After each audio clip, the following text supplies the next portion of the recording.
Hello and welcome to this video. Today I just wanted to have a chat about the fear of getting it wrong. Now, there's no one right way to draw, and many beginners think that there's this secret perfect method to drawing, and the fear of getting it wrong often holds them back, and they worry there's some special technique or rule that they need to follow. And this mindset just creates anxiety and it limits creativity, and it can prevent some people from even getting started. Now, the truth is, there isn't one way to draw. Different methods will produce different effects, and the key is understanding the various techniques and how they work. And once you grasp these, you can then choose what works best for you. So we'll explore a little bit about the concept of underpaintings, how paper choice, layering, and your pencil selection will all affect your final artwork. Now, most people think that the first thing they need to consider when drawing is their pencil choices, but that's not the case. The first step is selecting the right paper. Now, paper affects how your pencils will show up on the surface. The colour and value, which is basically the lightness or darkness of that paper, will change the way that each pencil behaves. For example, if you draw on white paper and then try the same drawing on grey paper, you'll need to adjust your pencils. The same colours, won't work the same way. Now, this is a good reminder that there is no fixed rules for which colours to use. The colour of a fur or a breed of dog can look completely different depending on the paper's tone. Now, to overcome this, you can create little swatch palettes, and these are just small little sample patches of colour that you can do on different types of paper. And by creating your own swatch palettes, it just allows you to see how those colours interact with the different colours of paper. And it also helps you understand how to adapt to different surfaces as well. So once you've chosen your paper, you're ready to go. But here's another question. Should you start with light over dark or dark over light? And many artists aren't sure. And again, this just creates confusion. So let's have a little bit of a look at those. Starting with a mid-tone value as your first layer is my favourite approach. A mid-tone layer gives you that flexibility to add both darker and lighter values as you build your drawing. And it's especially useful when working on dark grey or brown papers, which has quite a light mid-tone, and this colour contrasts nicely with both shadows and highlights. Now, by building up your layers with mid-tone shades, you create a balanced foundation, and you can add more dark or light values as you need. Adjusting the depth and clarity of your drawing as you go will give you a much more realistic result.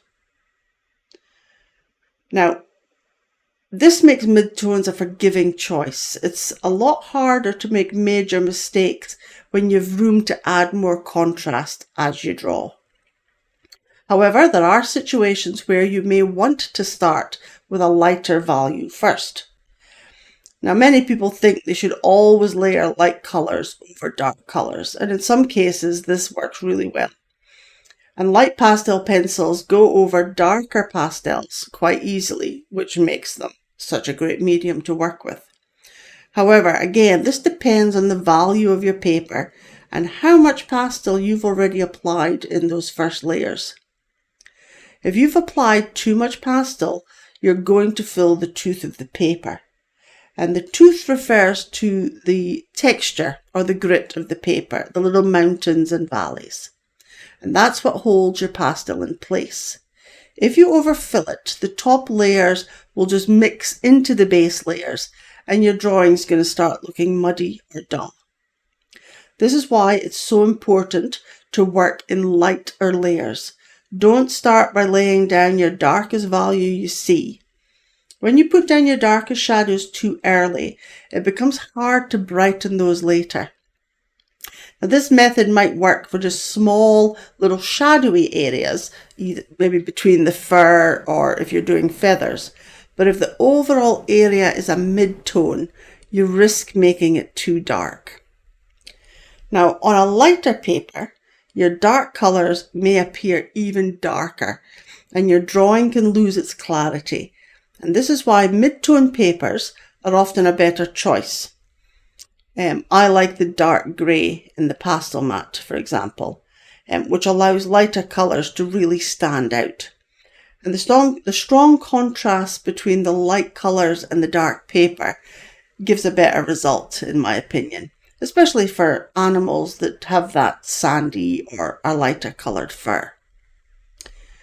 So when should you use your light values first? Starting with light values isn't as common, but it can be a really useful technique.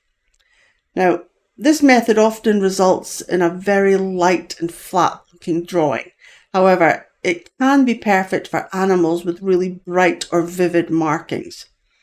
For example, I've used this technique in drawings of parrots, where the bright feathers really needed to stand out. When you want to make light or bright colours pop, starting with a clean pastel mat is a good strategy. So you can even glaze your colours, which means layering a colour over a lighter base to make it even brighter. So for example, you would apply a light blue over white, and that can make the blue appear more vivid.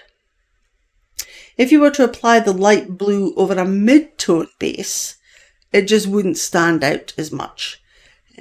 So in cases where your light colours need to be bold and eye-catching, it's best to apply them early in your drawing process. Now, a lot of people struggle in choosing the right pencils and the right colours. And one effective method for choosing your right colour pencil choice is to blur your reference photo. Now, this technique basically just simplifies the photo and removes all the fine details that can be confusing. And blurring it just helps you focus in on that larger shapes and that general area of light and shadow. Now, these are the parts that you want to be laying down in your underpainting. Now, there is, you can do this in Photoshop. There is a free one called Pixlr, or you can just squint your eyes, and that can often just be enough to see those underlying colours. Now, in choosing your pencils, you want to aim for simplicity. Don't overwhelm yourself with too many colours, and keep in mind that your highlight pencil should always be a light mid-tone, not white. White pastels can be overpowering and should be saved whenever possible for the final touches or those extremely bright highlights. At the underpainting stage, the goal is to keep things simple and slightly flat. You don't want the full range of darks and lights just yet. The underpainting is a simplified version of your final drawing, and that will give you the room to build and refine as you go. Like I said, there is no right or wrong way to create a drawing. Different methods and materials produce different effects. Part of the process is learning what works best for you, and this requires experimentation and practice. And the more time you spend creating colour swatches or practicing on different paper types and just trying various layering techniques, the better you'll understand your materials. Remember, art is not about following strict rules. It's about making informed choices and building confidence in your process.